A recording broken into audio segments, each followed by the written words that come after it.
Bueno, pues nosotros somos hombres hablando con hombres de cómo ser hombre. Esa es básicamente la idea que hemos tratado de hacer en estas semanas y que continuaremos haciendo por unas semanas adicionales. Y yo quisiera empezar la noche de hoy, antes de contarles lo que vamos a hacer de manera específica, quizás comentando entre nosotros algunas de las ideas que son culturalmente muy conocidas y extendidas acerca de lo que es un hombre en nuestra cultura y cómo se comporta un hombre en nuestra cultura. Son lo que algunos llaman como algunos paradigmas del hombre, del ser masculino. Y algunos de ellos son jocosos, entre comillas, porque cuando uno los piensa bien, son como tristes y trágicos que uno piense de esa forma. Pero comenzando con algunos de esos entendimientos y comprensiones culturales, hay una muy conocida que dice que los hombres no lloran. Eso a veces hasta se lo decimos a nuestros hijos. Ustedes me imagino que han escuchado alguna de estas frases y típicos comportamientos del masculino que se espera. ¿Podemos comentar algunas de ellas que ustedes hayan escuchado? Bueno, el hombre no busca ayuda. Yo sé que muchos de los que estamos aquí nos hemos perdido y aunque la esposa nos dice, pero vamos a preguntar, no, yo sé dónde eres, sabemos llegar. Sí. El hombre siempre sabe hacia dónde va, aunque esté perdido y dura una hora en medio buscando la dirección. Son parte de las cosas que no pensamos que somos hombres, la podemos resolver. Pero sí, en mi experiencia también, el hombre típicamente no busca ayuda en consejería, no busca, cuando se trata de sus relaciones, de sus cosas, no quiere buscar ayuda en otros. Eso sale de que el hombre no pregunta. En general, uno no pregunta acerca de algo que uno no conoce. Sí. Entonces, Y la idea es como que si preguntamos y buscamos ayuda, parecería que somos débiles. correcto. Parecería el hombre no muestra que debilidad. no somos todos los hombres, porque eso es un paradigma, es una comprensión que hay de que no somos todos los hombres que deberíamos ser si nos mostramos vulnerables o que buscamos ayuda o que necesitamos la dirección de alguien. Hay algunos también que piensan que las cosas de la casa son para las mujeres. El hombre no se supone que haga ningún tipo de actividad doméstica. Y si lo hace, hay problema, ¿verdad? es flojo. Exactamente, está flojo el asunto. Y a veces se lo pasamos a nuestros hijos, ese tipo de cosas y de comprensiones. En nuestra cultura hispana, sobre todo, hay hombres que están convencidos que el ser humano masculino es mujeriego por naturaleza y que eso es una necesidad. Estar con otras mujeres que no son su esposa es como una necesidad. De hecho, en nuestra cultura misma dominicana, hacía muchos años, era muy típico, o sea, todavía lo es en muchas poblaciones, que el hombre tiene una segunda mujer y la esposa lo entiende como algo normal y algo aceptable y necesario. Y las madres lo enseñan. Las madres le dicen, no, pero mira, tú sabes que tu marido puede que tenga otra. De hecho, hasta se justifica bíblicamente, ¿no? Pero mira, David tuvo más de una esposa, o sea que... Sí, y tú que lo mencionas así, yo veo que eso viene a los niños le enseñan eso. ¿Cuántas novias tú tienes? Sí. De pequeño le están enseñando a los niños que es normal tener varias novias. Y eso es parte de la naturaleza, bueno, del hombre hispano principalmente. Sí. Que se le enseña de temprana edad, tú puedes tener las mujeres que tú quieras tener. Esa es parte de tu derecho. Yo me pregunto, ¿cómo interpreta un niño de 8, 9 años o 10 años cuando su mamá o su papá le dicen o su tío le dice, recojan las gallinas que mi gallo anda suelto? ¿Cómo lo interpreta? ¿Cómo él lo procesa? Sí. Que yo me puedo mover entre varias gallinas, usando esta metáfora, ¿verdad? Y yo soy el gallo que puedo estar como con varias gallinas. Él lo interpreta de una manera que subconscientemente va sembrando una idea distorsionada, impura en su mente acerca de las mujeres. Y si a ese le agregamos otro que yo creo que todos hemos dicho, que el hombre no habla mucho, Entonces tú le agregas que él interpreta eso, pero no lo expresa, porque tan pronto tú ves un niño hablando mucho, dice, no, eso es las mujeres que hablan, los varones no hablan. Claro. No le da tiempo a procesar eso. Claro. Porque nosotros como que instintivamente, aquí entre hombres lo podemos decir, uno ve a un hombre hablando mucho y uno lo ve raro. Sí. Entonces nosotros no sabemos procesar verbalmente las cosas que nos están pasando. Sí. Y por tanto, como tú decías ahorita, Chacho, cuando hay silencio, uno se siente extraño. No sabemos qué hacer. Claro. Porque no sabemos procesar verbalmente lo que O sea, nos si ocurre. nosotros tomamos estas ideas y las ponemos juntas y decimos, bueno, ¿cómo luce el típico hombre dominicano o el típico hombre hispano en función de lo que la gente piensa que debe ser un hombre? El típico hombre hispano dominicano es un hombre emocionalmente distante, poco comunicativo, por lo tanto, orgulloso, porque dar muestra de debilidad y de buscar ayuda es una cosa mala, coqueto, Solitario. solitario, o sea, es un Frankenstein de hombre. Una isla. Exactamente. Y tú sabes, Chacho, que nosotros podemos escuchar estas cosas y decir, bueno, están exagerando. Yo no estoy ahí. Pero algunas de esas características probablemente tú la tienes. Y para poder sanar y cambiar, lo primero que yo debo reconocer que yo tengo Sí. una de esas cosas. Y cuando hablamos de estas cosas, no te sientas como, bueno, yo no soy así. Sí. Probablemente hay cosas que sí, cosas que no tienes, pero debemos aprender cuáles son para poder venirla y rendirla a Cristo y poder así sanar. Yo te voy a decir algo, Joan. Algunas de esas características yo la tengo. Porque camino para acá, yo tuve una conversación con Patty, mi esposa, que es casi perfecta. Y hubo algo que ella dijo que no me gustó y yo me quedé callado el camino entero. Sí. O sea, la reacción... Digo, yo sé que eso solo lo hago yo, ustedes no tienen ese problema. Pero mi reacción natural fue, déjame quedarme en mi capullo. Sí. Solo el hombre eso no hace, ¿cierto? O sea, Claro. no sé cómo procesarlo verbalmente, déjame irme a mi capullo. A mí... Bueno, una de las razones por las que yo hablo con tanta naturalidad de algunas de estas cosas es porque yo las he experimentado. Claro. O sea, yo me considero todavía hoy en día una persona emocionalmente distante y es algo con lo que tengo que luchar hacia mi esposa y hacia los que están alrededor de mí para no serlo, etcétera, etcétera. Entonces, ¿cómo nosotros...? Chacho, te quiero. Sí. Gracias, hermano. Yo también te quiero. Hey. No, que estoy Yo estoy en el medio, ¿eh? Sí. Así. Joan, te quiero también. Gracias. La primera vez que Jairo me dijo eso, Gracias. de que él me quería, yo me sentí muy extraño. Se puso rojo. Muy extraño. Pero conforme uno va creciendo espiritualmente, ya yo me siento hoy en la libertad literalmente, y se lo he dicho a muchos hombres. Sí. O sea, que los quiero. Yo te quiero a Jairo, quiero a Joan. Gracias. También es medio meloso. Gracias. Gracias. A mí nunca me habían dicho meloso en mi vida completa. O sea, yo soy todo menos meloso. Nos hemos acercado. No, este hombre te da beso. Él sí es meloso. Sí, claro. Joan sí es meloso. Están hablando de mi intimidad. Pero eso, yo creo que hay algunos paradigmas que en el mundo cristiano ya no son parte de nosotros, no deberían ser parte de nosotros, como hombres redimidos y Nuevas transformados criaturas. por el Evangelio. Nuevas criaturas. Entonces yo quisiera que fuéramos a la palabra, a ver cómo un hombre, ¿qué hace a un hombre hombre?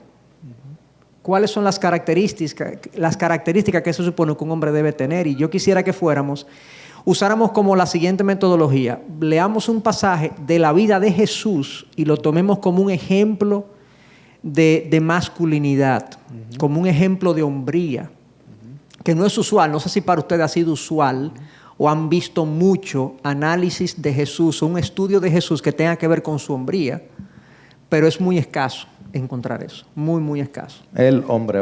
Exactamente. El ejemplo del hombre perfecto. Y tú sabes que aunque muchos pueden decir, bueno, que la vida de Jesús se puede aplicar también incluso a mujeres, la forma como él vivió, nosotros estamos llamados, y el apóstol Pedro le dice, nosotros estamos llamados a caminar en los pasos de Cristo, seguir su ejemplo. Y como hombres principalmente, estamos llamados a conocer cómo él vivió, para yo, caminando en esos pasos, poder vivir de esa manera. El estándar es alto, porque Cristo es Dios mismo, pero debemos aprender de Él de forma tal que podamos imitarlo. Y eso es lo que queremos hacer en esta noche. Amén. Poder conocer un poco de cómo vivió Cristo y de qué manera yo estoy llamado a... Es verlo como el ejemplo de un hombre del reino. Veíamos la semana pasada que un hombre del reino es un hombre que vive bajo la autoridad de Dios, bajo el señorío de Cristo en todas las áreas de su vida. Entonces veamos, yo sé que no vamos a poder hacer un estudio extenso, exhaustivo más bien, de todos los aspectos y rasgos de Jesús, pero por lo menos de alguno de ellos y poderlo aplicar a nosotros. La idea es entonces leer un pasaje, deducir qué se manifiesta ahí de Jesús y luego hablar un poquito de cómo aplicarlo a nuestras vidas. Amén. Entonces, comencemos con un pasaje conocido por la mayoría. Yo propongo que, no sé si tú lo tienes ubicado, Sí. Juan 13, es un pasaje que está en Juan 13, versículo 2 al 5 y luego 14 y 15. 2, 5, 14 y 15. Sí. Leamos eso y rumiemos un poco de lo que ahí se presenta de la vida de Jesús. Me voy a permitir leer del versículo 1, Sí. porque hay algo ahí que quisiera quizá un poquito señalar un poco más adelante. Dice, antes de la fiesta de la Pascua, sabiendo Jesús que su hora había llegado para pasar de este mundo al Padre, habiendo amado a los suyos que estaban en el mundo, los amó hasta el fin. Y durante la cena, como ya el diablo había puesto en el corazón de Judas Iscariote, hijo de Simón, el que lo entregara, Jesús, sabiendo que el Padre había puesto todas las cosas en sus manos y que de Dios había salido y a Dios volvía, se levantó de la cena y se quitó el manto y tomando una toalla, se la ciñó. Luego echó agua en una vasija y comenzó a lavar los pies de los discípulos y a secárselos con la toalla que tenía ceñida. 14 y 15. Dice el 14 y 15. 14 y 15. Pues si yo, dice Jesús, el Señor y el Maestro, les lavé los pies, ustedes también deben lavarse los pies unos a otros, porque les he dado ejemplo, que como yo les he hecho, también ustedes lo hagan. Jairo, ¿qué te llama la atención de ese pasaje en este incidente o dinámica que ocurre? Que no, ¿verdad? Que no. Sí. O sea, ese es un pasaje que uno lee y cada vez se encuentra algo nuevo. Joan sabiamente nos trae primero que él dice que había llegado el momento ya, él sabía que había llegado el momento para él pasar de este mundo. Y dice más adelante que sabía que todo había sido puesto en sus manos. O sea, él sabía quién él era, él sabía todo lo que él tenía, él sabía su lugar como el hombre del reino, el dueño del reino, y porque él sabía quién él era, entonces él se ciñe la toalla. Uh-huh. Es decir, su identidad estaba tan establecida en sí mismo, él no tenía que pretender. Él no tenía nada nothing to show, nada que mostrarle a nadie. Uh-huh. Siendo yo quien yo soy, yo puedo con toda tranquilidad venir y hacer la cosa más menial. Un ejemplo quizás muy superficial, pero LeBron James va a jugar basquetbol conmigo, que yo creo que 3 veces le he metido en ese estado, y él no tiene que venir y a hacer su mejor juego. Él sabe quién él es delante de mí. Sí. El rey del universo sabe quién él es. Y él ve que nosotros conocemos el contexto, ¿cierto? Él ve que nadie ha hecho esta labor que le toca al más pequeño. Yo soy el rey del universo. Yo vengo y sirvo a estos pequeñitos. Uh-huh. ¡Qué locura! A mí me llama precisamente eso último que tú señalas. O sea, había una tarea que se hacía típicamente entre los judíos cuando estaban juntos y era lavar los pies. Era una tarea reservada para los siervos de la más baja escala social. Jesús nota la necesidad, no le exige a nadie que la lleve a cabo. Hay que hacer esto, yo lo hago. O sea, esa iniciativa de hacer lo que hay que hacer, no importa lo que sea. Hago lo que hay que hacer. ¿Se requiere hacer eso? Yo lo voy a hacer. Sin esperar que otro lo haga, sin exigir que otro lo haga, yo lo hago. Y al final le dice, bueno, ese es el ejemplo que yo le estoy dando. Lo que yo estoy haciendo, hagan ustedes también. O sea, tengan esta actitud disponible, rápida, proactiva de servir a los demás. La masculinidad de Cristo se manifestó de esa manera en múltiples ocasiones. O sea, yo voy a servir al otro. Yo soy como dice Jairo, yo sé quién soy, yo sé que el Padre ha entregado todas las cosas en mis manos, pero eso no me impide a mí. Yo sé quién soy, yo no tengo que probar nada. Yo sé que puedo hacer esto, no importa que esto es una tarea mínima, pequeña, a la luz de los demás. Y eso era lo que yo quería Sí, enfatizar. y yo quisiera, bueno, lo que ustedes han dicho, yo creo que me puedo quedar corto, pero ustedes han dicho quizás lo más relevante aquí, pero varias cosas interesantes aquí. Jesús sabía que ya su hora había llegado. Es lo que dice el versículo 1.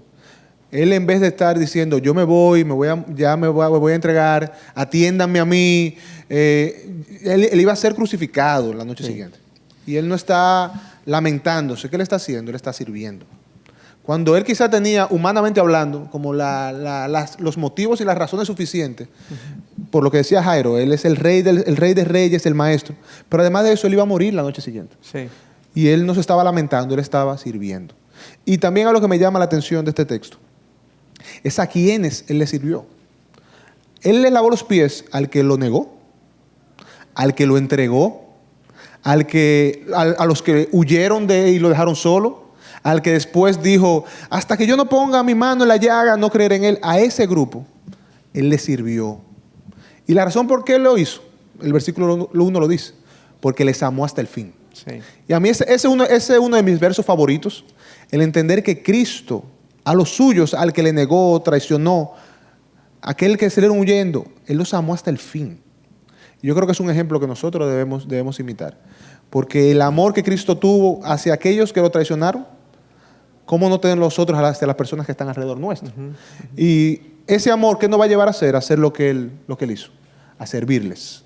Y ese es lo que Él quiere que nosotros hagamos. O sea, hay aquí una evidente muestra de un liderazgo servicial. Y ese es el punto que queremos enfatizar. Una muestra de liderazgo servicial. El hombre bíblico sirve a sus semejantes. Y lo hace de manera desinteresada, como decía Joan, en el momento más crítico de la vida de Jesús, donde todo apuntaba a Él, porque se supone que Él era que necesitaba apoyo en ese momento, porque Él iba a ser crucificado. Esa misma noche lo apresan y al otro día lo crucifican. Pero Él no se enfocó en Él, sino que se enfocó en los demás. Yo creo que eso es una gran lección que nosotros tenemos que llevarnos de nosotros poder servir en nuestras familias, en nuestras comunidades, o sea, en nuestro círculo social, en nuestros trabajos. Tener esa actitud de que no hay tarea pequeña para nosotros. Hay que hacerla, se hace. Y se hace como un gesto de amor hacia los demás. Eso más adelante se convierte en una muestra, o más bien en un factor para que otros me sigan. El que quiere ser grande, que sea el más pequeño. El que quiere que otros lo sigan, pues que sirva. Eso es lo que Cristo dice precisamente en este contexto. O sea que eso yo creo que es lo que tenemos que rescatar de este evento, de este liderazgo servicial y proactivo. No sé si quieren decir algo más para pasar a un segundo hombre punto. sirve a sus siervos. Exactamente. El hombre sirve hasta a sus siervos. Eso a mí me confronta porque yo llego a la casa cansado y mis iguales, mi esposa, yo quiero que ella me sirva. Sí. Pero Cristo está sirviendo a sus discípulos. Sí, y tú sabes que tú al principio hablaste de paradigmas. Esto rompe uno. Totalmente. El pensar que porque yo soy superior, a mí me van a servir. No es todo lo contrario. El que está arriba es el que baja. En el reino de los cielos es así. En el reino de los cielos. Exactamente. El que está arriba es el que baja a servir. Y hacer esta labor, y bueno, tú lo mencionaste, la labor más baja no era que simplemente era poner una mesa o clavar un clavo, era lavar los pies. Hasta ese nivel debemos estar dispuestos a llegar. Ese es el tip, sí. Y perdóname, porque casi no volamos un versículo. Dice Cristo al final, si saben esto, serán felices si lo practican. Oye, esa locura. Sí. O sea, quizás la razón por la que nos aburrimos tanto es porque no servimos más. No practicamos, no somos felices O sea, porque hay no como servimos. una especie de promesa de gozo Así es. y de plenitud al que sirve, al que tiene esta actitud hacia la vida. Y eso se espera, entiendo yo, del hombre, porque acuérdense que en Efesios 5, versículo 22 en adelante, oigan lo que dice, yo lo tengo aquí, dice, maridos amen a sus mujeres. ¿Qué decía el versículo 1? Que los amó hasta el fin, y sirvió. Dice, maridos amen a sus mujeres, así como Cristo amó a la iglesia, y se dio Él mismo por ella. O sea que ese es el modelo. El modelo es servir, amar de una manera sacrificada a nuestras esposas, según Efesios 5, pero a nuestra familia, a los que están a nuestro alrededor. Liderazgo servicial y proactivo es un ejemplo de Jesús para nosotros. Pero vamos a leer entonces, vamos a pasar a un segundo rasgo. Como dije, no vamos a poder ser exhaustivos en todas las cosas que podemos decir, pero sí quizás señalar algunas que son tremendamente importantes. Lucas 9:51. si lo pueden buscar, por favor, y Jairo, si lo puede leer y ver ahí qué nos llama la atención. Lucas 9:51.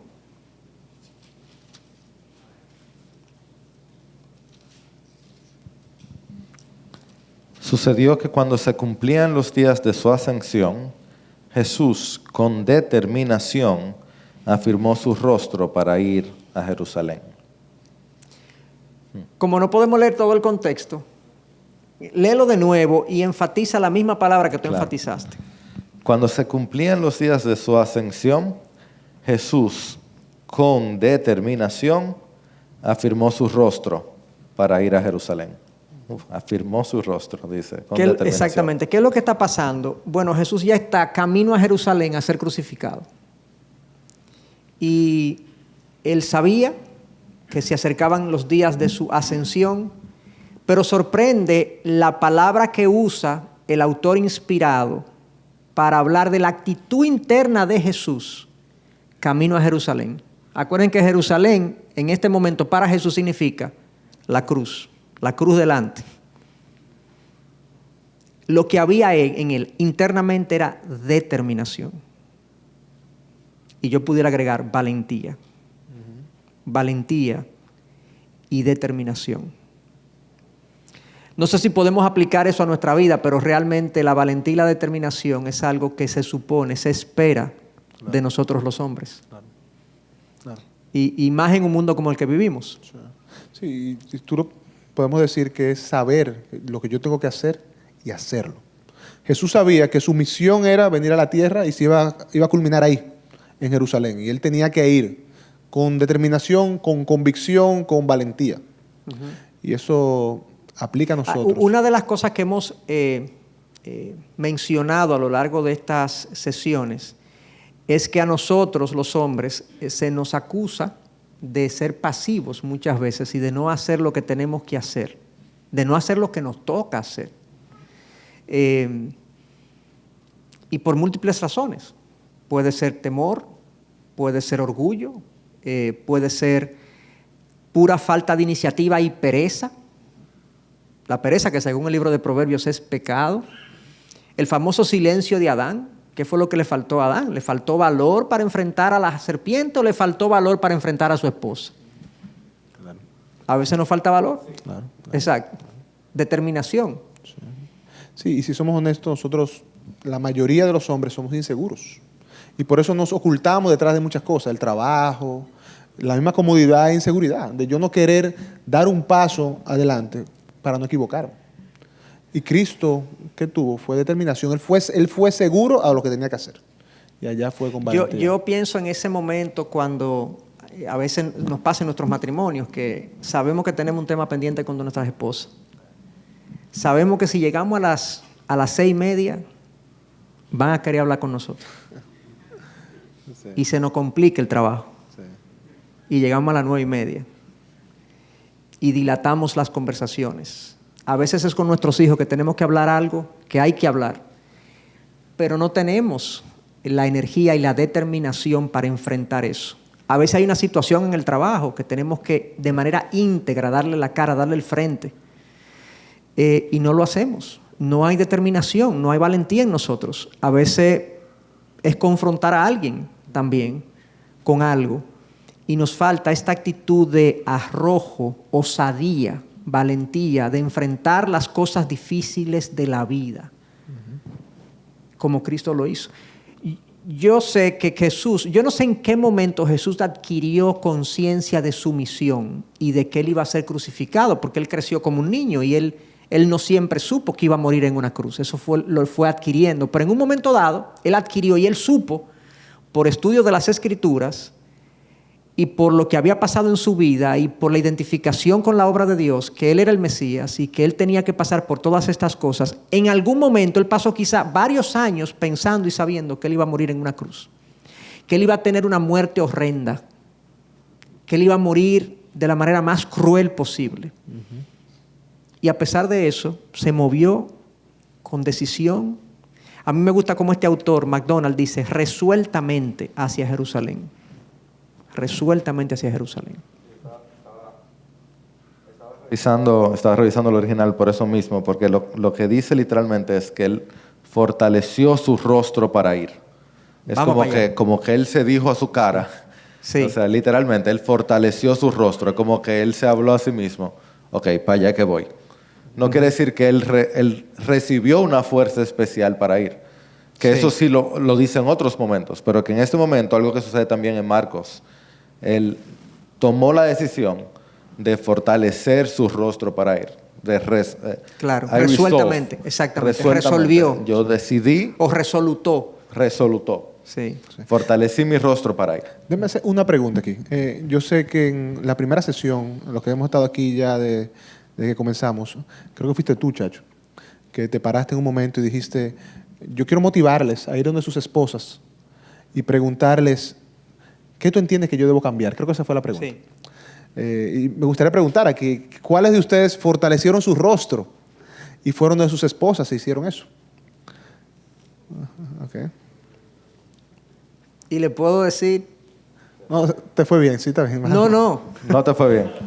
que no me fue bien. Ah, no te fue bien. Pero fue bueno. Gloria a Dios. O sea, no me fue bien, pero fue bueno, que son dos cosas diferentes. Bien en el sentido de que fue medio incómodo la conversación que de ahí se dio, Sí. pero luego fue bueno haberla tenido. Sí, sí. Y esa determinación que tuvo Jesús de ir a la cruz, es lo que nos está pidiendo a nosotros que tengamos para hacer eso, para ir delante de nuestras esposas y con determinación fortalecer nuestros rostros y decirle, mi amor, que yo debo cambiar.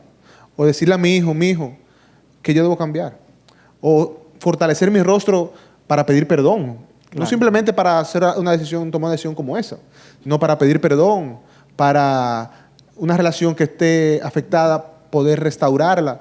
Hay cosas que nosotros estamos llamados a hacer y tenemos que tener la actitud de Cristo. Claro. ¿De qué?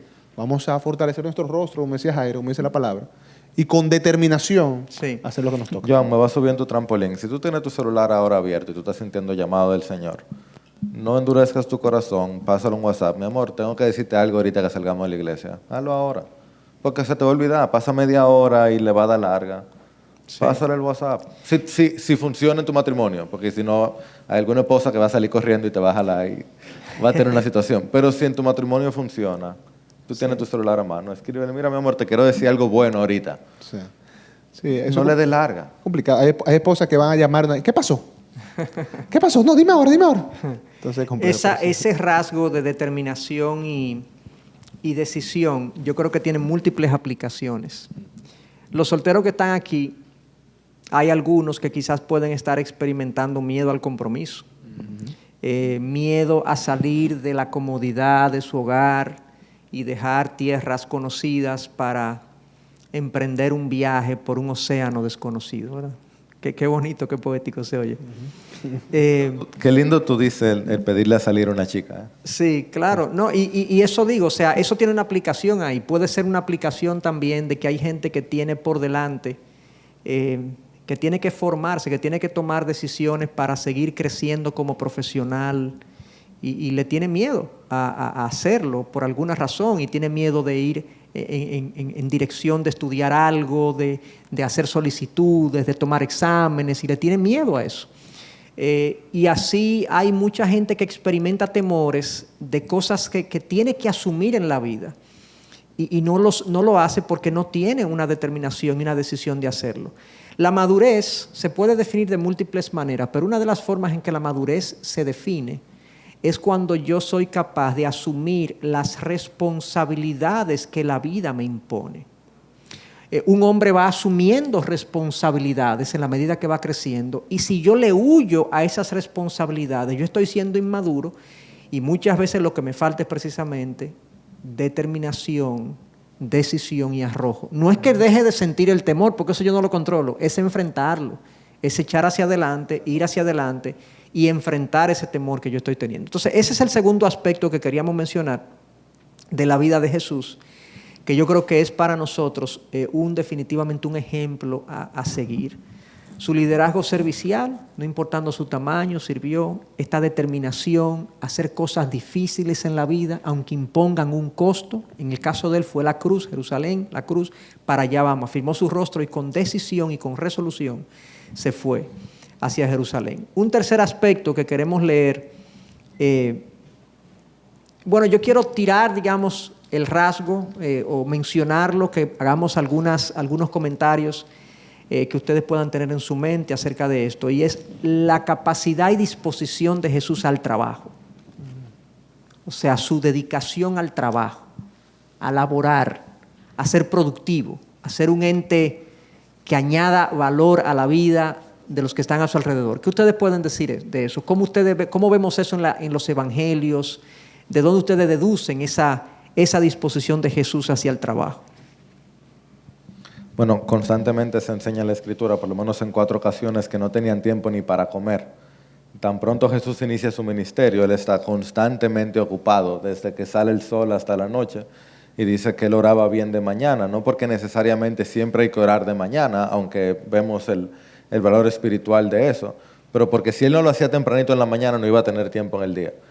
Constantemente, desde que inicia su ministerio, Jesús, bueno, tú lo ves en la Escritura, no solo en Marcos, que es el más veloz de los evangelios, sino constantemente Él pasa de un momento a otro, al próximo, al próximo, al próximo, ya sea respondiendo preguntas o sanando enfermos o predicando algún mensaje, que dicho sea de paso, piensan en todos los mensajes que predicaba Jesús, el hombre, Jesús el hombre, ¿de dónde Él sacaba tiempo para preparar todos esos mensajes?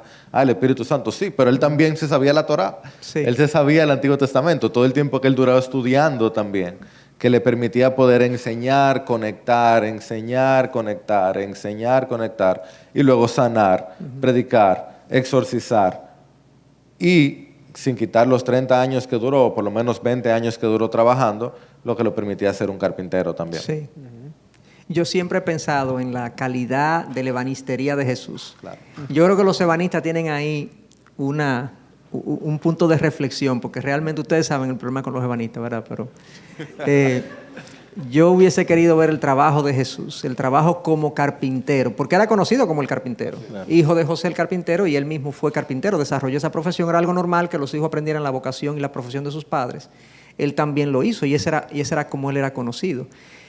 No sé, tú mencionaste algo de enseñar y enseñar y enseñar. Bueno, uno tiene que transportarse a la época. Eran épocas difíciles. O sea, la vida de Jesús no fue fácil, no fue sencilla. Era época donde se caminaba todo el tiempo, donde los caminos eran polvorientos, donde no habían condiciones de aire acondicionado, ni agua fría, ni nada de eso, donde Jesús le enseñaba a cientos y a miles de personas a la misma vez. Yo no sé cómo lo hacían, yo creo que habían repetidores, como se sabe que se hacía en algún momento de la historia, que habían personas que repetían las enseñanzas, porque ¿cómo se sientan 5,000 personas a ser enseñadas por Jesús? Sin duda alguna, Él tenía que hablar en un alto volumen, Él tenía que hacer un gran esfuerzo de poder comunicarse, lo cual era agotador, absolutamente agotador. Aquí uno viene y predica 2 mensajes en aire acondicionado, con micrófono, y yo llego a mi casa y me quedo como un zombie así después. Casi sin moverme. Jesús hacía eso de manera constante, casi todos los días.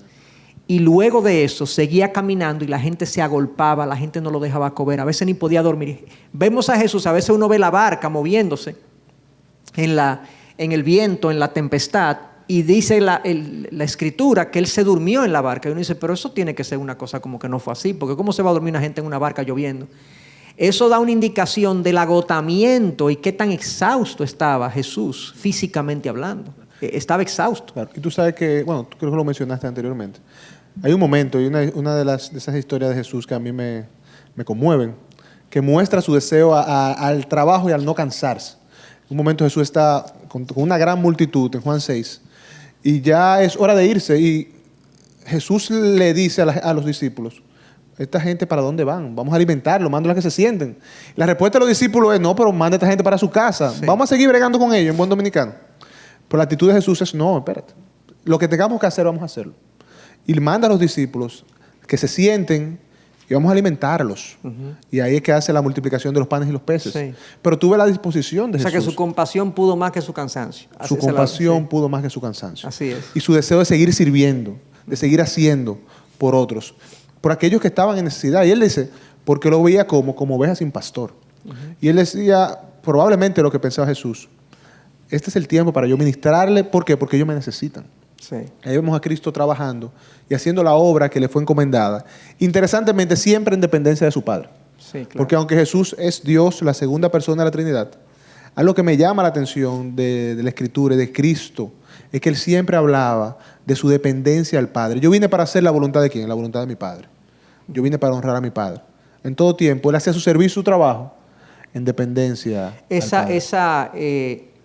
Esa disposición de Jesús al trabajo fue lo que le permitió en 3 años de ministerio, porque Jesús vivió 33 años, pero realmente Él comenzó su ministerio en el momento que es bautizado, que tenía 30 años, y murió posiblemente 30 años, 33 años y medio, posiblemente. Él estuvo 3 años y medio aproximadamente de ministerio, y en esos 3 años y medio rindió como ningún otro ser humano. Cambió la historia, dividió la historia en antes y después de Cristo. Uno puede decir, bueno, era Dios, pero Él fue hombre y sus hazañas las hizo como hombres. Él se cansó, Él tuvo hambre, Él tuvo sediento, Él se durmió cuando no debía dormirse. O sea, Él luchó contra su limitación física.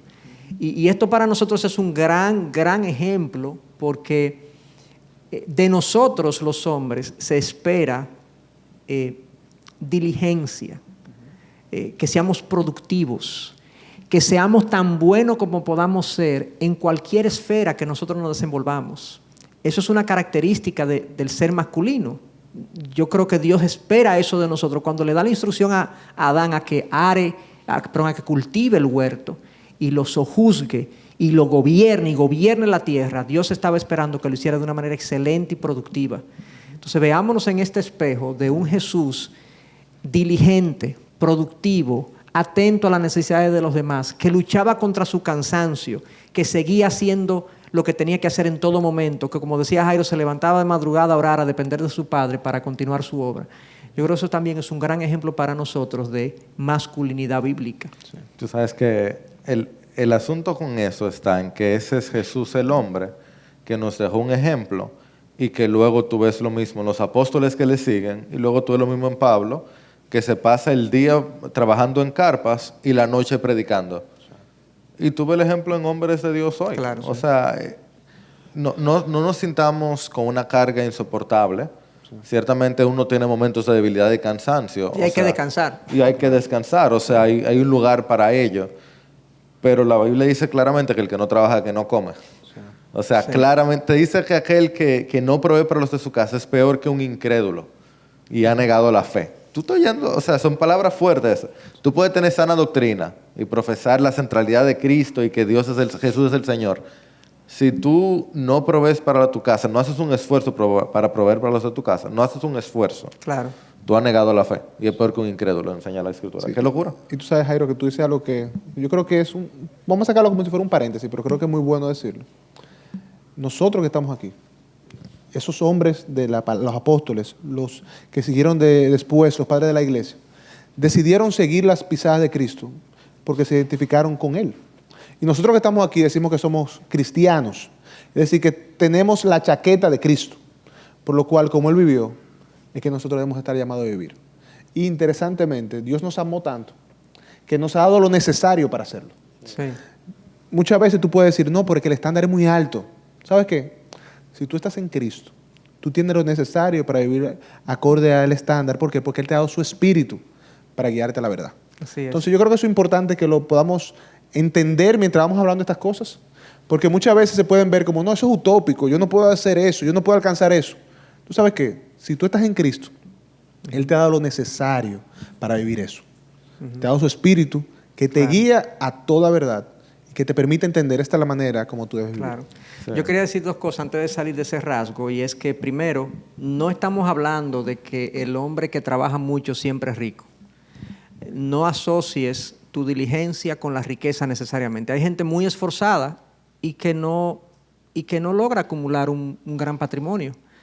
Pero lo importante es el esfuerzo y la disposición. Yo he tratado muchos casos en consejería donde la mujer tiene un gran problema de someterse a un marido que no es diligente, a un esposo que no digo que no sea rico, que no es diligente, que ella lo ve y que él es una persona más que tiende a la pereza que a la diligencia. Ella dice que ¿cómo me someto a un hombre así? Es un hombre que no me inspira respeto, que no me inspira sujeción, porque yo no lo veo haciendo su mejor esfuerzo. Es muy cómodo. Se recuesta de mí. a veces vive de la mujer o definitivamente le demanda a ella demasiado, o sea, él vive a expensas de ella y eso genera un problema de dinámica en el matrimonio muy significativo y en la familia. Entonces, este ejemplo de diligencia y de trabajo de Jesús para nosotros es una enseñanza enorme también y es un ejemplo de masculinidad. Pero hay otro aspecto, Jairo y Joan, que yo quería que tú mencionaste un poco de eso y quedémonos ahí. Tú mencionaste el enfoque de Cristo en la obra de su Padre. Cristo tenía una vida enfocada. Extiende un poquito eso que tú mencionaste. Tú lo ves orando, buscando la dirección de su Padre. Profundiza ahí, porque creo que eso es un aspecto a resaltar. Jesús sabía cuál era su misión aquí en la tierra. Él estaba claro cuál era su propósito, cuál era su llamado, para qué él había venido. Y eso le permitió a él hacer las cosas que hizo con convicción, porque él estaba claro cuál era su visión. Su enfoque no se iba a perder con tentaciones. Bueno, cuando él va al desierto, Satanás lo lleva al desierto para tentarlo. Satanás le ofreció todos los reinos del mundo. Pero ¿qué pasó? Cristo estaba claro, Cristo estaba enfocado de para qué él había venido. Él había venido con una tarea muy específica que él iba a cumplir independientemente de todo lo demás que se le ofreciera. Yo creo que eso es muy importante cuando vemos la vida de Cristo. Su vida estaba enfocada y centrada en cumplir su misión. Y es importante que nosotros entendamos eso. ¿Por qué? Porque tú y yo, cada uno de los que estamos aquí, tenemos un llamado especial. Todos tenemos alguien me preguntaba ayer, si te preguntan cuál es el propósito de tu vida, general, bueno, glorificar a Dios. Pero específico, cada uno de nosotros tiene un llamado. Fuimos llamados por Dios para hacer una tarea. Y nosotros debemos entender cuál es y enfocarnos en cumplir ese llamado. Porque ese es el ejemplo que vemos en Cristo. Él estaba enfocado en hacer la voluntad de ¿quién? La voluntad de su Padre. En honrar a su Padre y cumplir la misión que Él le había encomendado. Y de ahí, en buen dominicano, nadie lo iba a sacar. Sí. Tú mencionas algo que yo creo que es un desafío para muchos, porque para nosotros que tenemos una labor ministerial es como muy fácil decir, bueno, yo soy pastor, ese es mi llamado. Pero los que estamos aquí, hay muchos que son médicos, ingenieros, que son, en fin, tienen múltiples profesiones, ebanistas, electricistas, tienen múltiples profesiones y uno dice, bueno, ¿cuál es mi llamado específico, mi tarea específica? Como decía Joan, hay un aspecto, un llamado general a todo cristiano que es glorificar a Dios en cualquier área de mi vida. La forma más, desde mi punto de vista, más sabia de yo encontrar como sentido a lo que hago es que a lo que tú haces, búscale una implicación teológica trascendente. Por ejemplo, yo cuando vivía en Estados Unidos, viví un año y tantito estudiando teología, precisamente preparándome para el pastorado. Y yo recuerdo que una vez se me dañó un sensor como un sensor de humo, comenzó a sonar. Y llamamos a mantenimiento del edificio, era un edificio dentro del seminario, y llega una persona, un señor, a reparar el sensor. Radiante, o sea, su actitud era radiante, sonriente. ¿Cómo te puedo servir? Era un americano. ¿Cómo te puedo servir? ¿De qué manera? Y yo le comienzo a explicar y me arregla el asunto. Se queda luego hablando un poquito conmigo. Me dice lo gozoso que él está de servirme. Y yo decía, bueno, hermano, ¿quién tú eres? ¿De dónde tú vienes? ¿Qué tú haces? Y me contó, él era misionero. Fue muchos años misionero en Asia. Él se retiró ya en los Estados Unidos y él estaba trabajando como en el departamento de mantenimiento de ese seminario. Y él entendía que su misión era resolverle los problemas a los estudiantes de seminario para que ellos pudieran concentrarse en estudiar para ser mejores ministros del Señor. Miren cómo él buscó la trascendencia teológica de su función. Él era un encargado de mantenimiento. No, pero yo hago esto porque yo así ayudo a los seminaristas que puedan enfocarse en sus estudios para el Señor. Y así yo creo que cada quien, un médico, un ingeniero y demás, podemos buscar una trascendencia teológica en lo que hacemos, que le dé a lo que hacemos un sentido divino a lo que hacemos. Porque no todos vamos a ser pastores ni ministros. Y eso es complementando lo que tú mencionaste de ese llamado específico que Dios quiere que nosotros hagamos. Si tú me dejas conectar eso, mira el regalo tan increíble que tenemos. Nosotros tenemos el regalo de que la misión de Cristo era, en un sentido, que nosotros tuviéramos una misión. O sea, porque Cristo vino, porque Él fue a la cruz, porque él estaba, ¿cómo fue que dijimos? Fortaleció su rostro para ir. Ahora yo puedo ser de mantenimiento, ser electricista, y eso tiene un propósito eterno. Ahora yo puedo caminar en las buenas obras que Dios preparó. Ahora yo puedo, sin importar si tuve la mejor crianza, yo tengo el poder del Espíritu Santo dentro de mí.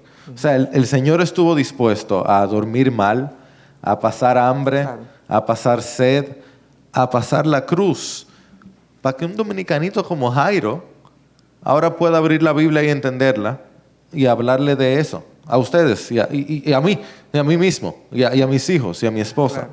O sea, todo esto que hemos estado hablando tiene un propósito eterno, y así que cuando Luis va a tocar el piano o va a hablar con su hijo Daniel, o cuando Gadi va a trabajar donde sea que va a trabajar, o cuando Darío va a ir a vender lo que sea que vaya a vender, su vida tiene un propósito mayor porque la vida de Cristo pasó. Sí. Ese es nuestro Señor. Claro. O sea que por el hombre que es Jesús, claro, yo puedo ser un mejor hombre. Bendito sea Dios. Claro. Y hay también, ¿no? Y eso es glorioso, y hay también una aplicación adicional que quería concluir con eso de este enfoque de vida, darle una implicación trascendente a lo que yo hago en el día a día. Pero también hay gente que me dice, bueno, yo no sé lo que Dios quiere que yo haga. No sé. Yo le pregunto, bueno, ¿tú eres casado? Sí. Ama a tu esposa como Cristo amó la iglesia. ¿Tú tienes hijos? Fórmalos en el camino del Señor. ¿Tú trabajas? Sí. Sé luz en tu trabajo. Sé sal en la tierra que Dios te ha colocado. Lo incorrecto, repréndelo. Lo correcto, apláudelo. Sé tú un ejemplo de virtud. En tu camino de piedad, encuentra tu propósito. Vive de una manera gloriosa. Vive en aquellas obras que Dios preparó de antemano, y tú, sin darte cuenta, vas a hacer muchas cosas que Dios tenía para ti. Pero es en el camino a la piedad, amando a tu esposa, formando a tus hijos, trabajando íntegramente, siendo lo que debes ser en cada aspecto. En ese camino, después tú ves para atrás y tú dices, wow, lo que Dios ha hecho. A mí ha venido gente a decirme, y yo lo he visto de otros pastores, pastor, usted una vez dijo, oigan lo que una persona una vez me invita a una actividad, y yo le digo que no puedo, porque tengo ese día un compromiso que era salir con mi esposa, y realmente era verdad. Me había comprometido con salir con mi esposa, entonces yo no me pude ir, y yo me sentí mal por rechazarlo y decirle que no. Esa persona me dijo tiempo después que para él eso fue un testimonio de que yo le había dicho que producto de una cena con mi esposa, yo había rechazado un compromiso, una invitación. Y dije, bueno, gloria a Dios, mi hermano, pero realmente mi intención no fue lucirme, ni mucho menos. Mi intención es que se me va a meter en rojo con mi esposa. Claro. Si yo le digo que... Claro. Pero mi intención fue honrar un compromiso, honrar ese compromiso con mi esposa, porque era un compromiso con ella. Entonces, en fin, este tema de una vida enfocada en glorificar a Dios, en encontrar un propósito trascendente, en vivir la piedad día a día, eso nos da sentido, nos da propósito y nos ayuda a ser hombres bíblicos como Cristo lo fue. Quería pasar a otro tema porque estamos pasando el tiempo y no sé si había algún comentario que querían hacer complementando. No, solo decir que la Biblia es tan Biblia que Juan el Bautista hasta los soldados le dicen qué hacer. O sea, tú eres soldado, dice... A nadie acusen falsamente y conténdense con su salario.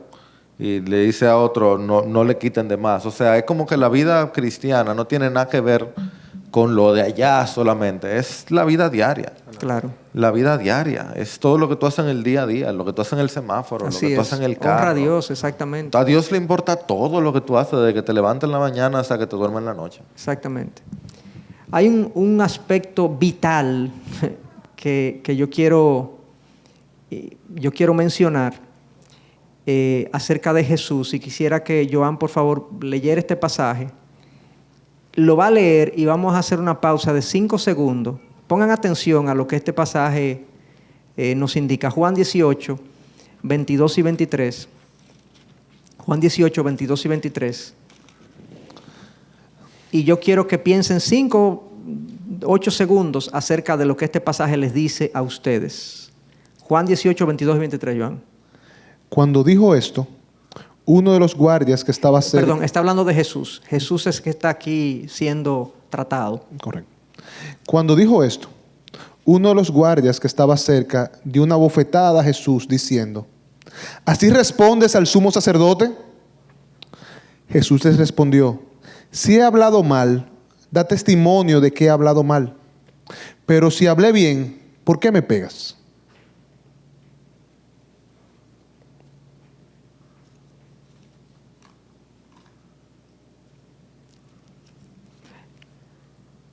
¿Qué le dice este incidente a ustedes? ¿Qué les muestra de nuestro Señor? No, es una pregunta real. Tú decías dominio propio. Gracia y verdad. De una manera correcta. Correcto. Mansedumbre, no tomo venganza. Yo había leído ese pasaje, pero en una ocasión me tocó como que leerlo como así, como entretenimiento, y yo hice una pausa y yo dije, wow. Señores, piensen en esto. Jesús está siendo juzgado frente al sumo sacerdote, un pelele. Jesús es el Rey de Reyes y Señor de Señores, y viene una persona, un siervo del sumo sacerdote, y le da una galleta. Un sinnombre. Le da una bofetada al Rey del universo. Y el Rey del universo opta por hacer una pregunta que yo creo que fue más fuerte que una bofetada para atrás. Si he hablado mal, da testimonio de lo que he hablado mal. Y si he hablado bien, ¿por qué me pegas? ¡Wow! ¡Qué control! Cuando yo lo profundicé, a mí me pasaron como 10 incidentes en mi propia vida cuando yo soy impulsivo, iracundo, violento, reacciono ante el más mínimo estímulo de una manera tan humana, tan carnal. Y yo veo a Jesús en absoluto control en el momento de más debilidad de su vida, siendo humillado de esta manera. Sí. ¡Wow! Tú sabes, Chacho, que, bueno, y un hermano lo mencionó ahí atrás.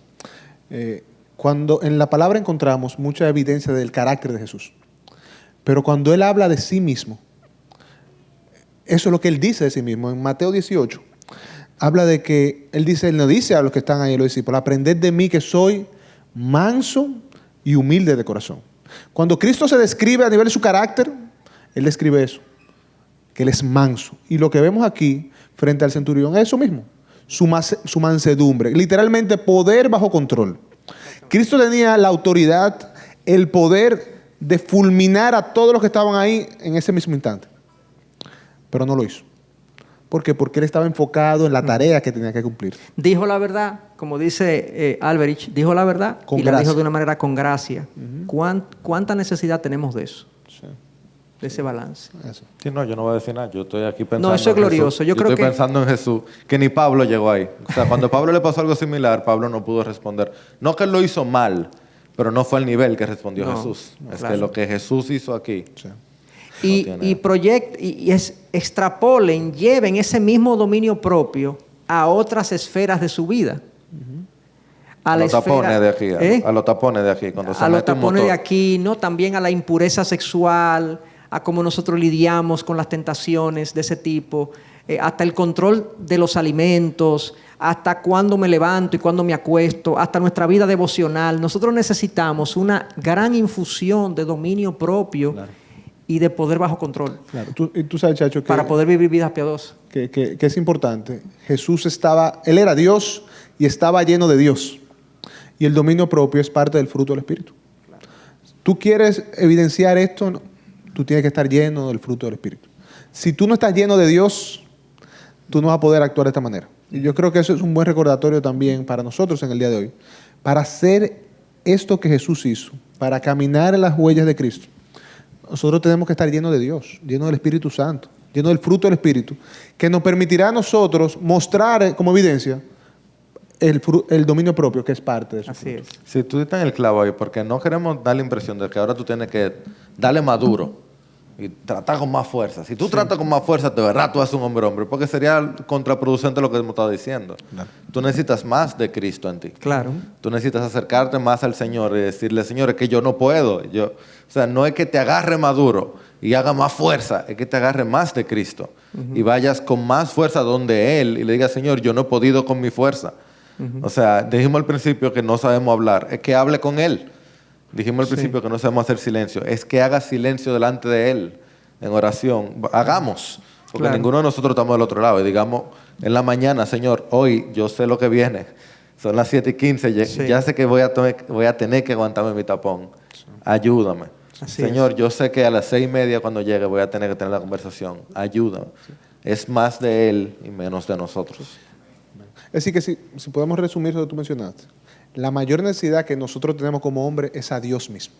Claro. Esa es la mayor necesidad y la única solución que tenemos para poder caminar y actuar Totalmente. de esa manera. Lo que hace posible todos estos rasgos en nosotros es que nosotros cambiemos nuestra manera de pensar en base a la palabra de Dios, por consumirla, por meditarla, por reflexionarla y hacer que se haga vida en nosotros. Y eso entonces nos hace posible todo esto. Esto no es una exposición de 10 principios para ser un buen hombre. O sea, es una exposición de ser hombres más piadosos, más cercanos al Señor. Amén. De tal manera que seamos transformados. Porque si se trata de fuerza de voluntad, la fuerza de voluntad de nosotros dura 2 días. No sé si le dura a ustedes 3, pero a mí me dura 2 más o menos. Es arrepentimiento, es Señor, perdóname. Perdona mis impulsos, perdona mi ira, mi violencia interna, perdona mi falta de paciencia, mi falta de amor. Cámbiame, Señor. Ayúdame a ser como tú, etcétera, etcétera. Yo quería ya, porque el tiempo ha corrido, quería mencionar 2 aspectos. Nos quedan 4, pero quería mencionar 2 aspectos que creo que no se pueden quedar, y es el deseo de Cristo de tener amistades cercanas. Yo lo digo porque creo que eso es una gran necesidad de nosotros, los hombres, y quisiera que conversáramos de eso. ¿Qué podemos hablar y qué podemos decir acerca de eso? Bueno, la locura del Dios del universo es que el Dios del universo siempre ha existido en una eterna Trinidad, siempre ha existido en comunión. Alguien oraba al principio de cómo Dios nos creó para que no era bueno que el hombre estuviera solo. Lo único que no fue bueno en la creación cuando Dios crea todo es que no es bueno que el hombre esté solo. Y el hombre viene y no está solo. Él dice que Él llama a los discípulos y la primera razón para que le llama a los discípulos es para que estuvieran con Él. Eso no fue solo para el bien de ellos, es que Él quería estar con ellos. Y si ustedes ven lo que leía ahorita Joan al principio en Juan 13, dice que Él amó a los suyos y los amó hasta el fin. Es Cristo el que constantemente le habla a sus discípulos y le dice cuánto los ama. Y dice intensamente, yo quería tener esta copa con ustedes. Cristo resucita y lo primero que hace es que se aparece a su discípulo. Y luego resucita luego de resucitar, agarra y le hace un desayuno y comparte con ellos en la playa. Y tú dices, ¿qué es esto? Es que nuestro Dios es un Dios de comunión. Es un Dios que anhela, Jesús es un Dios que anhela la presencia de los suyos. Dios le gusta compartir, Jesús le gusta compartir con los suyos. Compara eso con los dioses mitológicos que andan todos solo en una esquinita. O nosotros, que nos gusta una esquinita, que nadie me pregunta. O sea, nos sentamos y nos ponemos en la esquinita allá. Y si se me sienta una gente al lado, me lo pongo en una esquina aquí. Y saco mi celular. Dice una estudiosa de la comunicación, se llama Sherry Turkle, dice que una conversación profunda necesita 7 minutos y como 15 segundos sin interrupción para que la conversación sobrepase el ¿cómo te fue? Bien. Lo superficial. Y no, aquí, tranquilo. Y él, no, qué calor. Y el juego. Y no tenemos tiempo porque entonces sacamos el celular y entonces uno se va. Pero Jesús constantemente estaba buscando conversaciones profundas, haciendo preguntas y respondiendo preguntas, porque Él quería amistades cercanas. Sí, y tú sabes que, algo quizá que abundar respecto a eso, Jesús como hombre tuvo necesidades de comer, de beber, de dormir. De la misma manera, Él mostró que tiene necesidad de tener personas cercanas a Él. Como hombre, Él necesitó amigos. Inclusive en la hora más oscura, cuando Él está en el Getsemaní, Él se lleva a 3 de ellos, oren por mí. Y los amonesta cuando llegan y están durmiendo. Y le dice, me siento triste, me siento afligido. O sea, les comunica cómo está.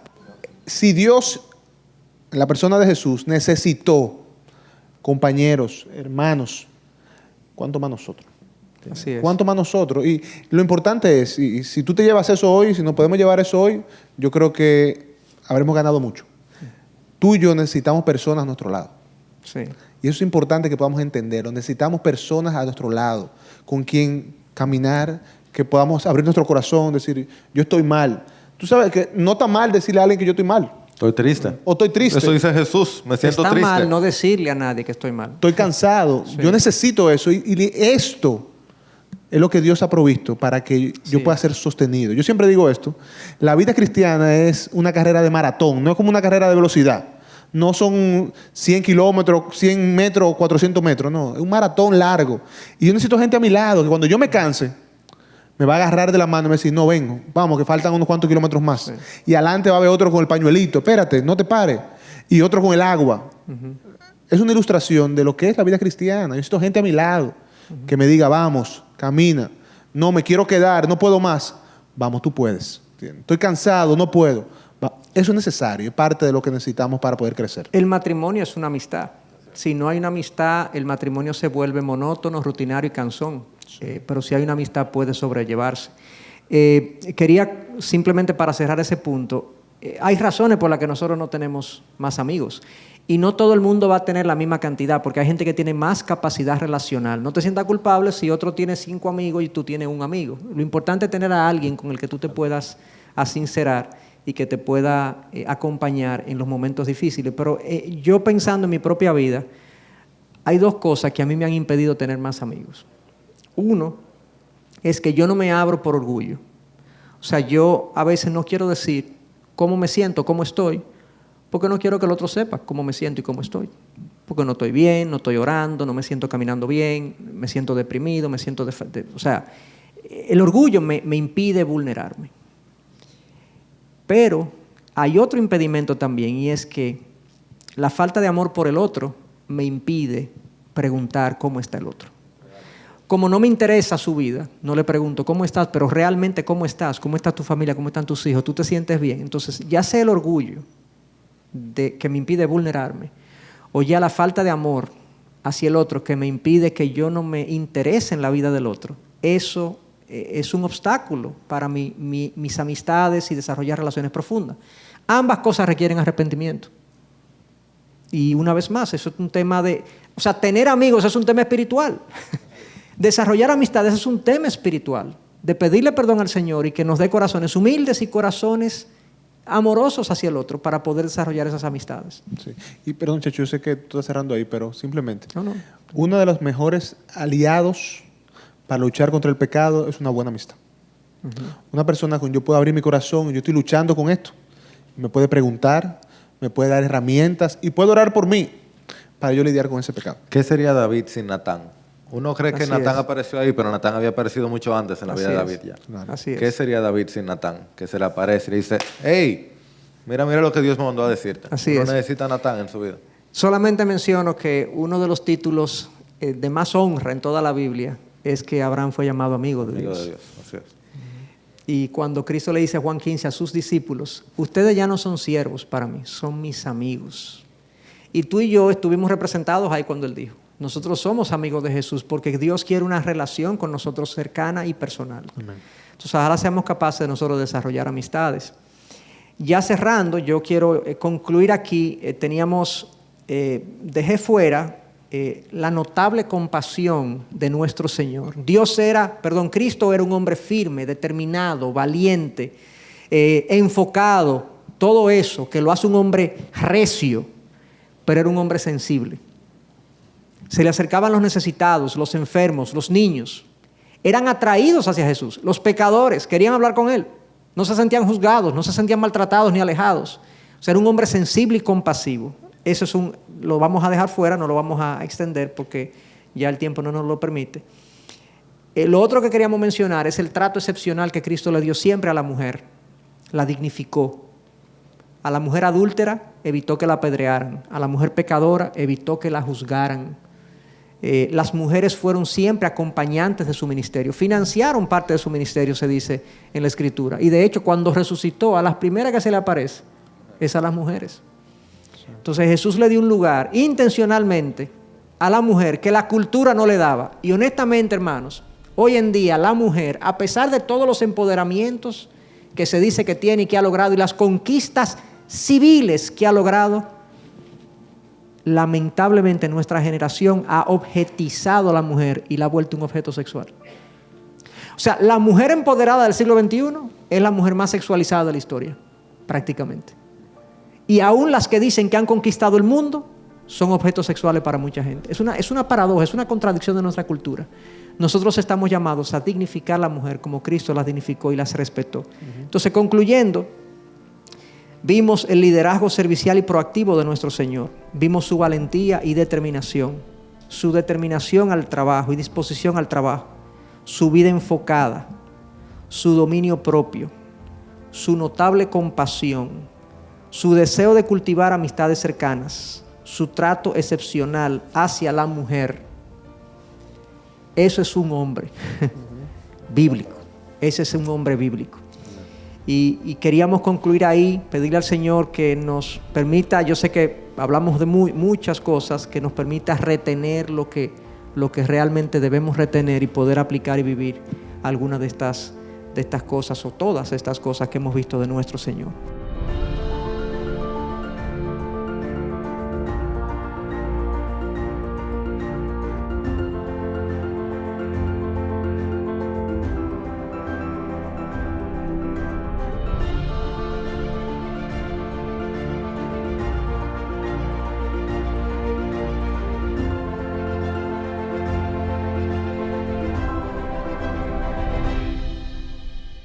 Gracias por acceder a este recurso. Espero que haya sido de gran bendición para tu vida.